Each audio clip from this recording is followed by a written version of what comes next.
Did everyone see that change from 2019, minus 6.7%? Yes. Okay, I'm back. So it's 6.7% less in 2020 than 2019. That actually sets a record, and you'll see that in a chart coming up for lowest pumping during the groundwater management plan. If you compare that to the 1992 number, which is when the groundwater management plan went into effect, it's 20%, a full 20% less than the pumping was in 1992. Okay, if you break that out by the pumping entities, you can see that from last year, the universities were down significantly. UI down almost 20% and WSU over 17%. You can attribute most of that to COVID because a lot of the students weren't around using the water and a lot of the employees were working from home. But the rest of the pumping entities also pumped less in 2020 than 2019. And for Pullman and Moscow, that number is kind of depressed because some of the people that would have been going to work at UI and WSU were working from home. So they were using city water, whereas normally they'd be going to work and using university water. This is how it compares to the 5-year trailing average. Again, you can see all the pumping entities pumped less last year than the 5-year average previous. And here's how it breaks out according to the pumping in 1992. So UI pumps almost 70% less water than they did back in 1992. And you can see that steps all the way up to Pullman, who pumps a little bit more than 3% more than they did in 2020. So Pullman is pumping more than they did in 2020, but Pullman has a lot more people than they did in 1992.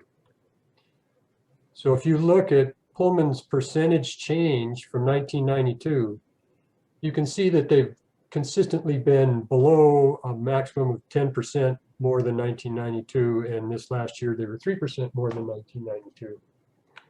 But if you look at their population during that time, you see that the population's gone up by 51%.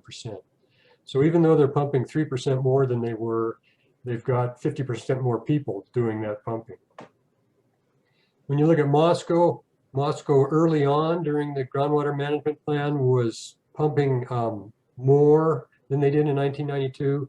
In the early 2000s, about the time that conservation really started to take hold, and there were some applications for groundwater management areas, the pumping went down when the ordinances came into effect, and you can see that now Moscow's down 9% from what they pumped in 1992.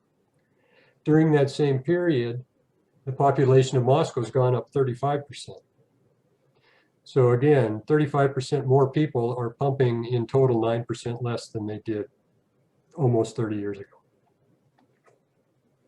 So if you put these both on one chart, you see that Pullman is kind of offset to the more people, more pumping from Moscow.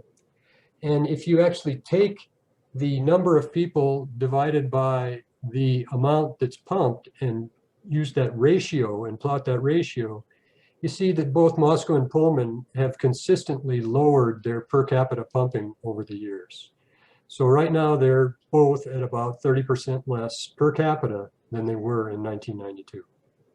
So a lot of that's technology and a lot of it's conservation and awareness. So it's a combination of the two, and I don't know that you'll ever be able to tease out how much of one or how much of the other. Okay, this chart shows the combined pumping of the 4 members of the groundwater management plan, Moscow, Pullman, UI, and WSU, over the course of the plan from 1992 to the present. And you can see that in 2020, the pumping was 2.138 billion gallons for those 4 pumpers, and it was the lowest pumping on record in the last 28 years. You see a couple of extra lines on here. You see a green line that's the 125% ceiling, and a red line that's a 1% annual increase in pumping. And those 2 lines become important when you look at the targets that are in the groundwater management plan. Those are the 2 targets that the pumpers agreed to follow when they enacted the groundwater management plan, to not exceed the ceiling and to not exceed a 1% annual increase. And you can see that the only year that they exceeded either of those targets was back in 1994, so they've met the targets ever since 1994. As another reference, Here is the 1981 to 1985 average. And that's actually the number that the green line and the red line were based upon in an old groundwater model. So that's about 2.4 billion gallons, 2.5 billion gallons. And you can see over the course of the last 15 years, the pumping has been even less than it was in the 81 to 85 period. This is how the pumping breaks out by month during the year, during the course of the year. And you can see that early in the year, the pumping relative to the summer months is quite low, and late in the year. So it turns out that actually half of the pumping occurs between June and September. And July, August, and September is where a lion's share of the pumping happens. And of course, that's mostly outdoor irrigation. So when I show you the next set of numbers that shows you percentage changes by month, keep in mind that a 10% change in January is a lot fewer gallons than a 10% change would be in August. So this is the busy chart that shows each of the pumping entities and by month how they're pumping compared between 2020 and 2019. The bars that go down from the 0% are bars that represent less pumping in 2020 than in 2019. And the ones above the line are more pumping in 2020 than 2019. And in each month, the right-hand bar represents the total. So it's the aggregate of all the pumping entities. So you can see that for, let's see, 3, 6, 8 months, the pumping in 2020 was less than it was in 2019. But for 3 months, the pumping was more in 2020 than 2019. So at first glance, you'd think that that would mean we pumped a lot less in 2020 than 2019, but you got to keep in mind that those early and late months, the absolute pumping is only about 5 or 6% per month. So the summer months have a bigger impact on the totals than the winter months. This is the way the weather shook out in 2020. This is a couple of charts from the Pullman Airport, Moscow Pullman Airport, or Pullman Moscow Airport, depending upon where you're from. The top chart is temperature, and what this shows, each one of these dark blue lines, the upper bound of the line is the high temperature for that day, and the lower bound of the line is the low temperature. The green band represents the average high and low temperature for each day. The red or maybe pinkish band represents record highs, and the light blue band is record lows. So you can see that, you know, depending upon when you look, there were days that were warmer than average and days that were colder than average. And it looks like maybe there was a record cold sometime in April and maybe close to a record in October. And it looks like maybe no record highs were set, except maybe one in August or so. But it's really hard to tell whether it was a warm or a cold year just by looking at this, because you get highs and lows mixed in. The lower graph is precipitation, and this is a cumulative precipitation chart where the dark green is the actual precipitation accumulated over the course of the year out at the airport, and the light green line is the average accumulation. So you can see that over the course of the year, there was 21¼ inches of precipitation out at the airport, and in an average year, the precipitation would be somewhere between 16 and 17. So the precipitation over the year was a good 4 inches more than the average year. When you kind of try to zero in on some of the chart, you can look at this section between August and maybe the middle of October. What you see here is quite a few days above average. So these were some warm days during kind of the height of summer. And so you would expect pumping to be up during this time because it's warm, it's dry, because you see it's dry down there. So you expect pumping to be up during those periods. Here we have kind of a wetter or a cooler early summer. So from the late part of June to probably the middle of August, you see there was a lot of cooler than normal days. So you might expect the pumping to be less during that period. When you look at precipitation, this line is almost flat for the period from the middle of July all the way through maybe the second week of October. So there was almost no precipitation during this period. So when you combine dry and warm, you're going to expect to have seen more pumping, and we saw that in the previous chart. And when you see this cooler and wetter early on in the irrigation season trend, you would expect the pumping to have been down a little bit during the early season.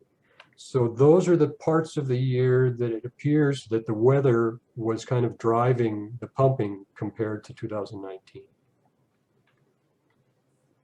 Okay, when I put this chart up by month again and try to factor in the impact of both COVID and weather, you can see that there was a COVID impact before most of the outdoor irrigation occurred. And one of the ways you can tell that COVID was impacting things is you can see that UI and WSU were both down more than the other entities in that period. So the students weren't around and people were working from home. The cities, Pullman and Moscow, their pumping was still down, but it wasn't down as much as you would expect if the people that were working from home hadn't been working from home. Had an early summer that was a little bit cooler than normal and wetter than normal. So that weather impacted the pumping totals. And when we got into kind of the heat of the summer, weather was the driver because the students are usually gone. And then later on in the fall, the student impact again shows up, and you can see WSU and UI coming in much better than the rest of the pumping entities during those months. So the reason, in my opinion, that the record pumping was set in 2020 was a combination of COVID savings and a hot summer. If it weren't for the hot summer, the savings would have been even higher and the record would have been even bigger. So that's kind of the summary of what happened in 2020 pumping. Water levels. This is a water level chart for Pullman Well 3. Pullman Well 3 is behind what used to be Pullman Building Supply. I'm not sure what that's called now, but it's an old well. It was a production well. It's been out of production for several years now. And you see that back in 1990, the water level was around 2,260 some feet.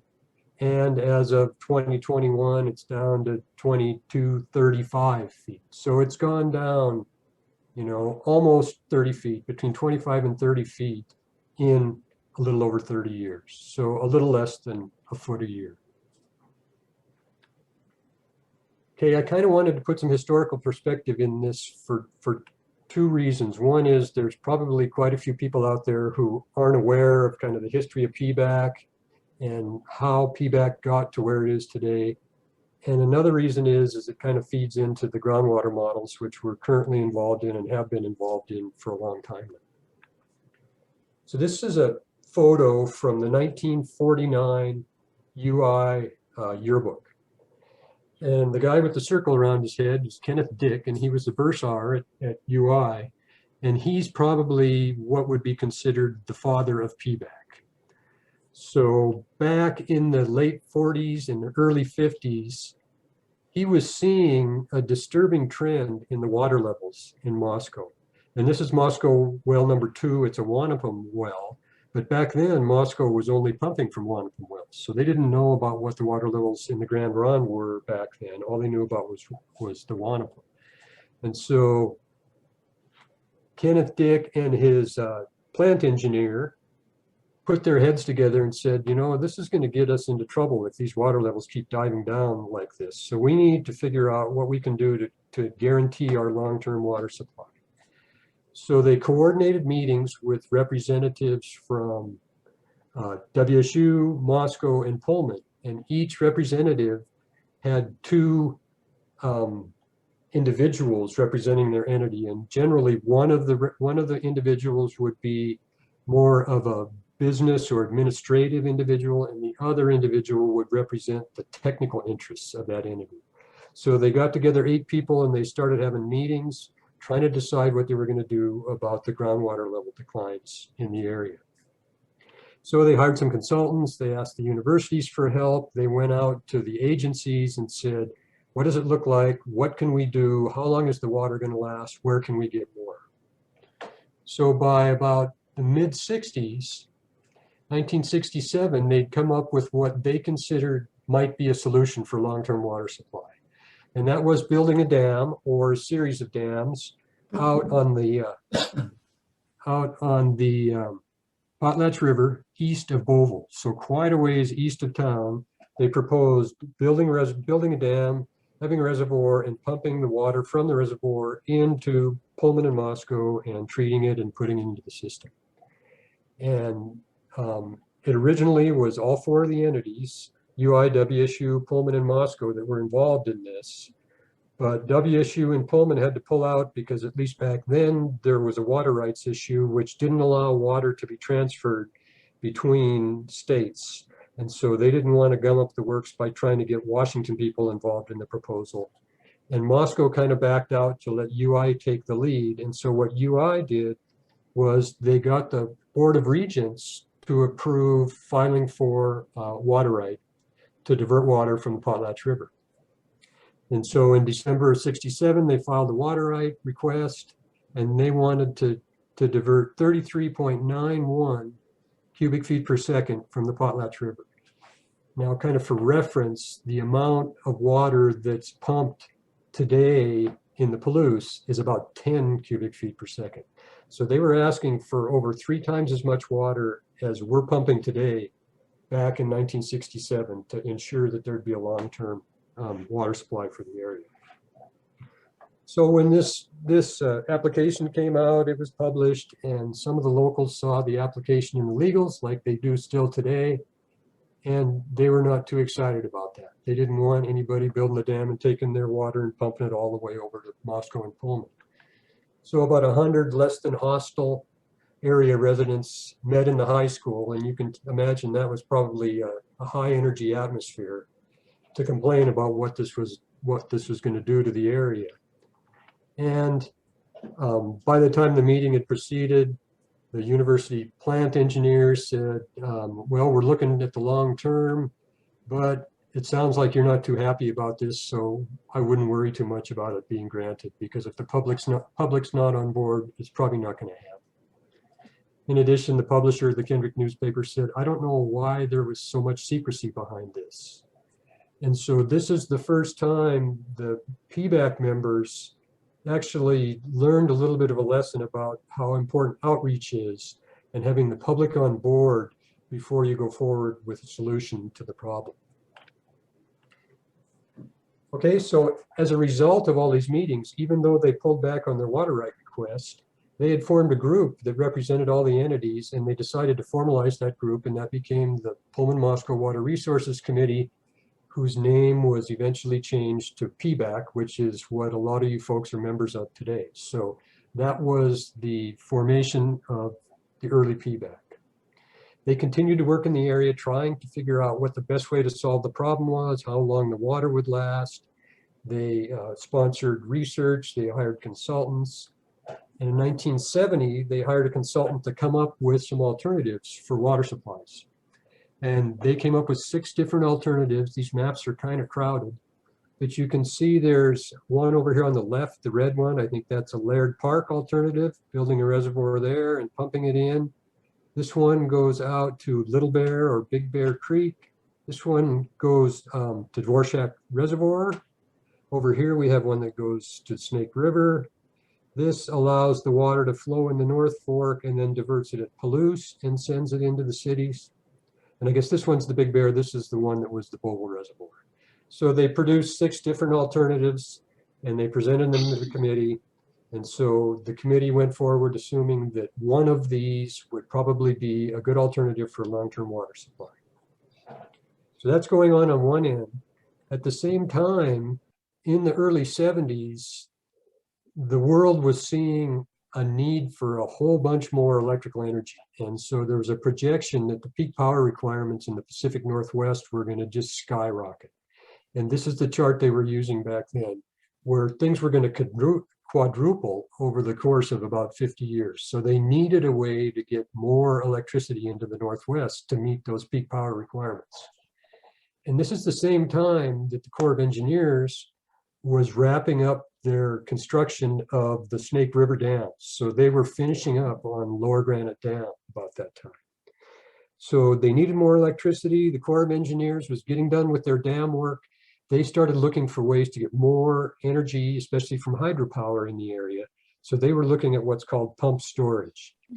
And they went around and they looked for good places to do what's called pump storage. So what pump storage would do is it would go down to the river during off-peak hours, and it would pump water up high, up to the top, into the breaks, and store it in a reservoir. And then when they needed that power, they would allow the water to flow back down from the reservoir through the turbines, generate the electricity, and return it to the river. So this was pump storage.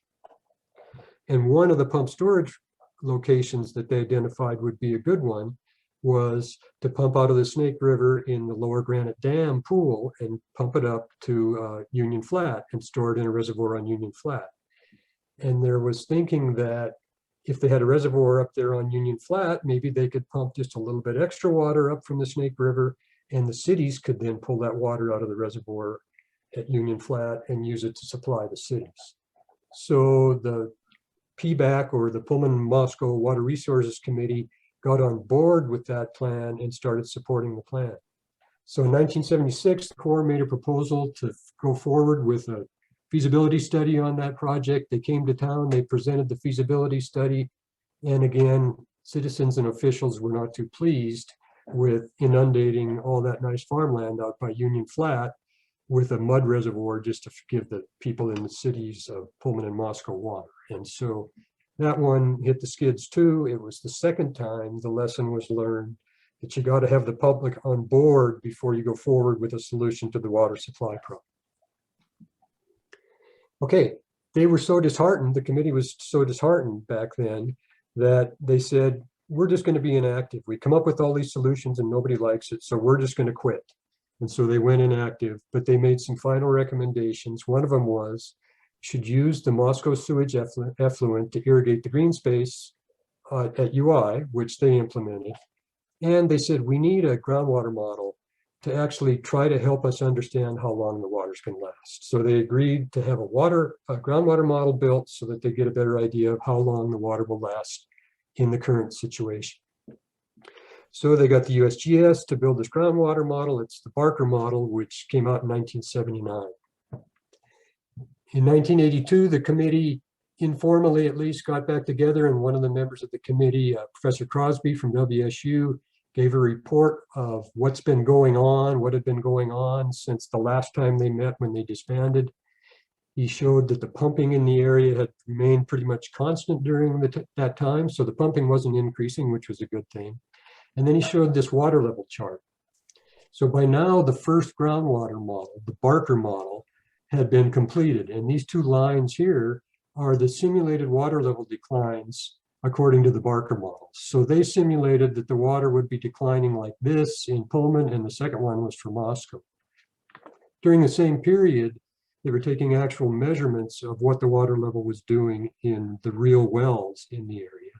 And you can see that the water levels were declining much faster than what the groundwater model predicted would happen. So it appeared that the first groundwater model maybe was under-predicting the water level decline in the area. So 1984, Crosby dies. He was kind of the technical guy holding the committee together. So the committee decided to meet again. They said, let's keep looking at things, and we really need a better model. So they agreed to go get a better model, and they got a model that was a joint work between USGS and University of Idaho, and that's called the LUM model, which was actually completed in the late 80s, but was published in 1990. At about the same time, WSU filed for a water right to drill their well number 7. And well number 7 was going to be a big well, do a lot of pumping, and UI and the state of Idaho realized that according to the new groundwater model, which is this 1990 model, if this new well were to pump an additional 1% a year water from the aquifer, the water levels would continue to decline over the course of time. And that's what this chart is here. This one shows E, this scenario E is a 1% annual increase in pumping. So the state of Idaho saw this model and said, well, if WSU 7 is going to increase pumping 1% per year, the water levels are going to keep going down. So we're going to protest this water right application. So the state of Idaho protested WSU's water right application.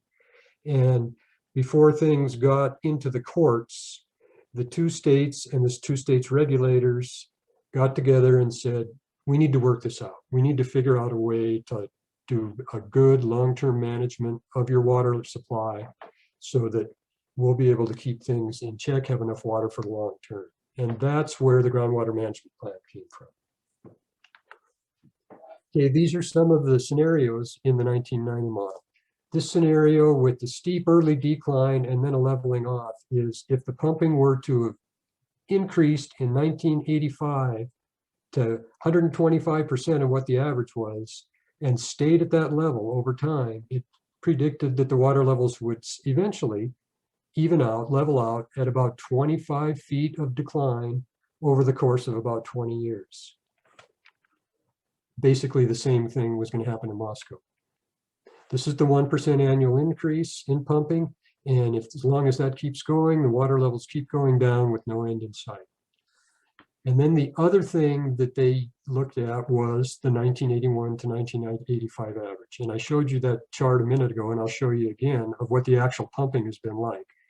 But the actual pumping during the course of this 90 to 2020 period is more in line with this 81 to 85 average than any of these other scenarios. So according to this 1990 model, we should have seen about 4 feet of decline during that time, and things should have leveled off a long time ago.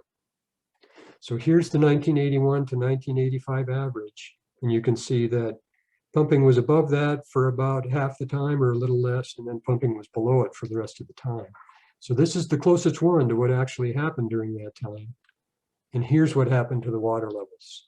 So you can see that these water levels do not look at all like these water levels. They don't look like these water levels. Maybe they look a little bit like these, but it appears that the 1990 model also was under-predicting water level declines.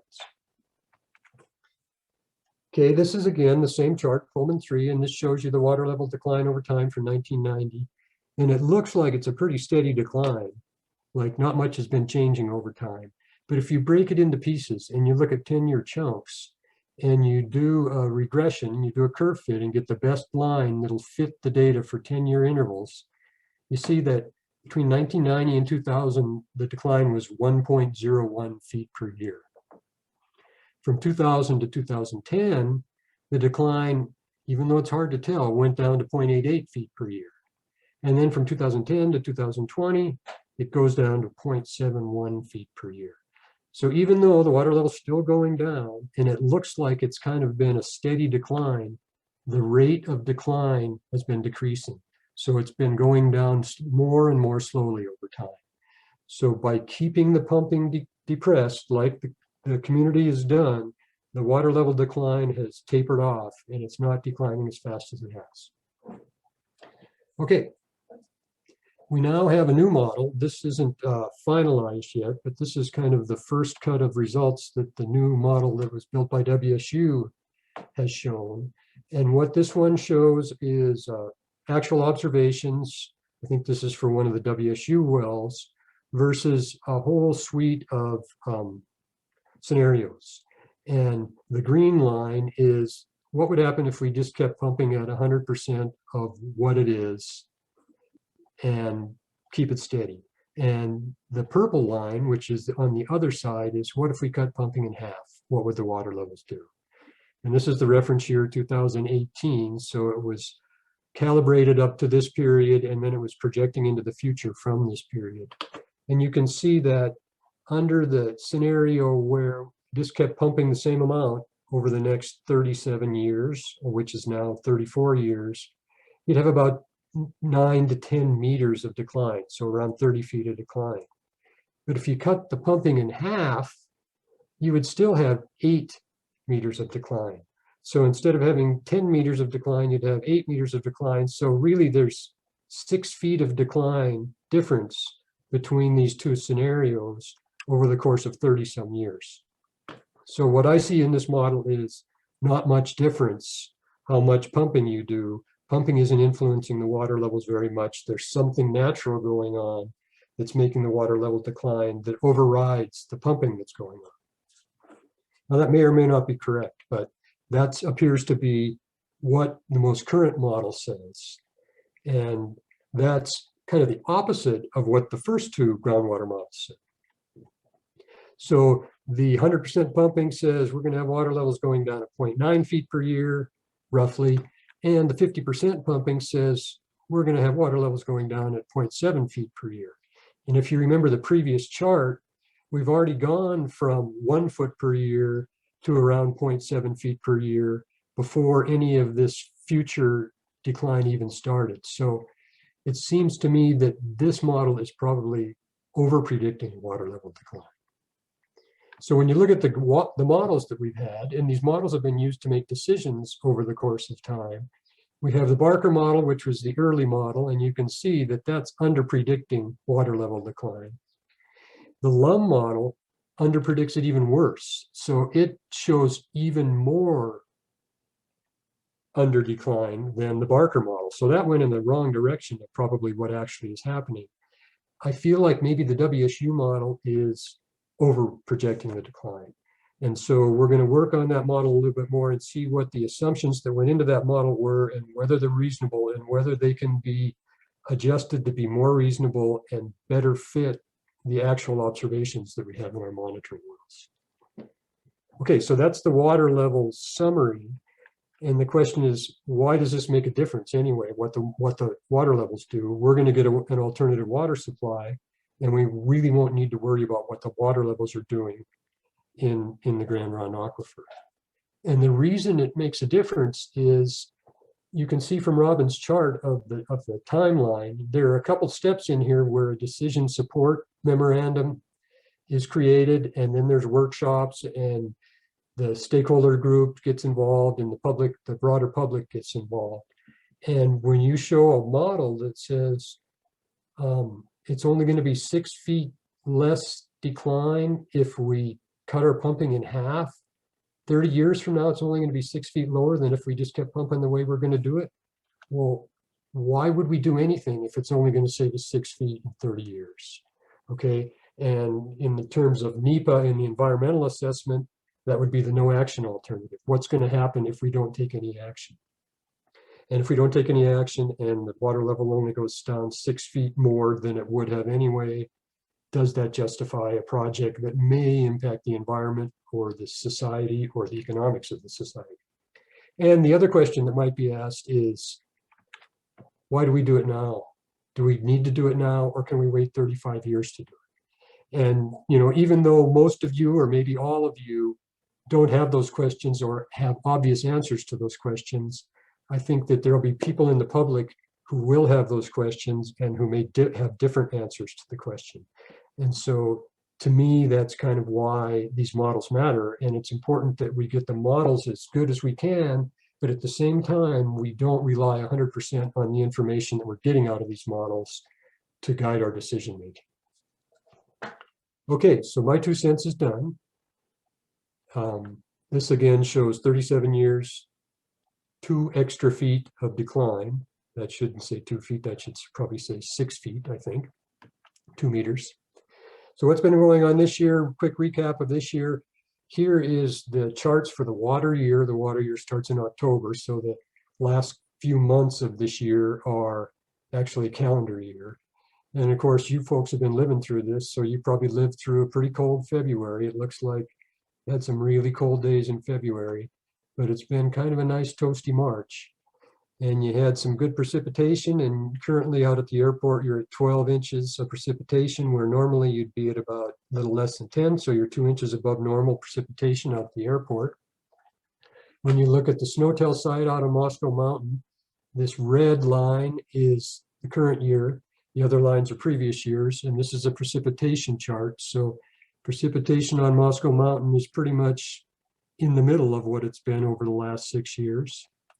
If you look at the snow depth up on Moscow Mountain, you see that snow depth is relatively high compared to previous years. So even though the precipitation has been normal, a lot of that's been in the form of snow, and not so much of it has run off yet. So there's still snow up there on the mountain. When there's still snow up there on the mountain and it's fairly dense, you get what's called the snow water equivalent, which is basically how much water is up on the mountain. And you really don't know why this makes a difference until you consider recharge. And we're learning more and more that a lot of the recharge to the area is probably coming from the mountain front. And the more snowpack we can store in those mountains and the slower we can let it release itself, the more recharge we may be able to be getting into the groundwater. So these things do make a difference over time. This is the pumping by month for the first 2 months of the year. You can see that this bar is blue for both January and February, which means pumping less in 2021 than in 2020. Now, again, we would expect that because last year, COVID didn't really impact student population until March, but this year we've had impacts in January and February. And here again, you see UI and WSU leading the pack with their improvement in pumping. So this is probably mostly COVID related. And keep in mind that even though WSU might have pumped 40% less in February than they did last year, overall pumping in February is only about 6% of the total. So it's not absolutely a big number. We need to wait till we get out into the summer to see how this year will pan out compared to last year. Okay, I've run out of slides, I think. Aggregate pumping through February is down 9.3% from last year, which was down 6% from the year before.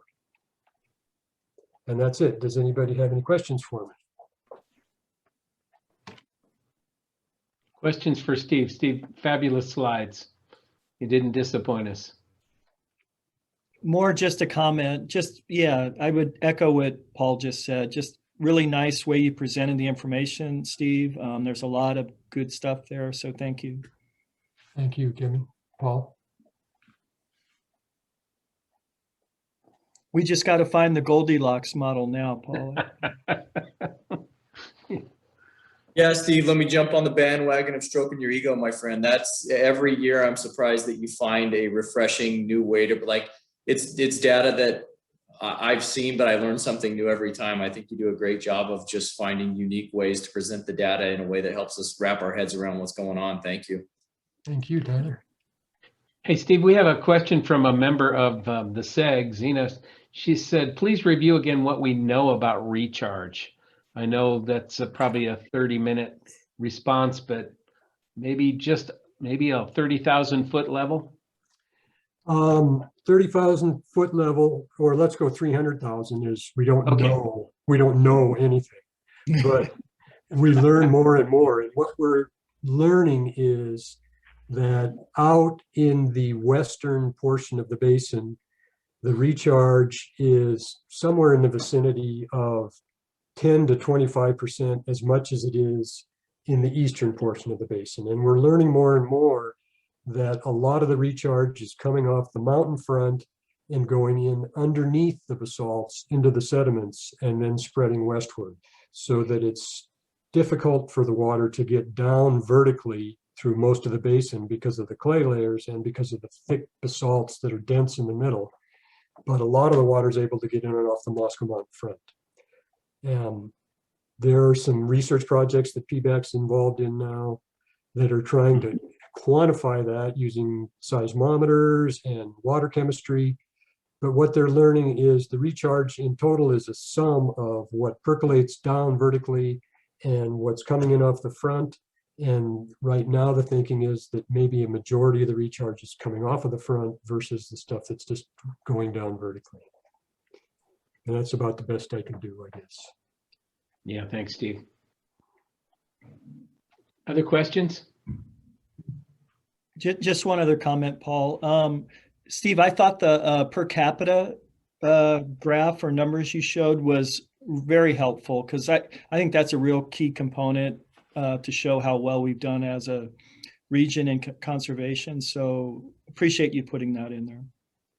Well, thanks, Kevin, but I'll put my proviso on that. And there's a tendency, or at least there has been in the past, never at Pullman, well, Kevin was the boss, but there has been a tendency for the cities to figure out their per capita number by dividing their pumping by the population of the city.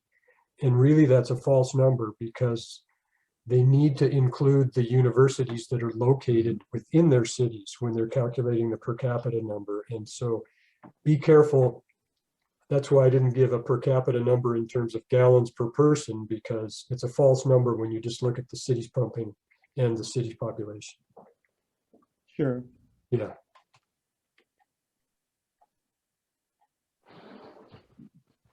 Anybody else? That was really wonderful. And if you do have more follow-up questions for Steve, you can also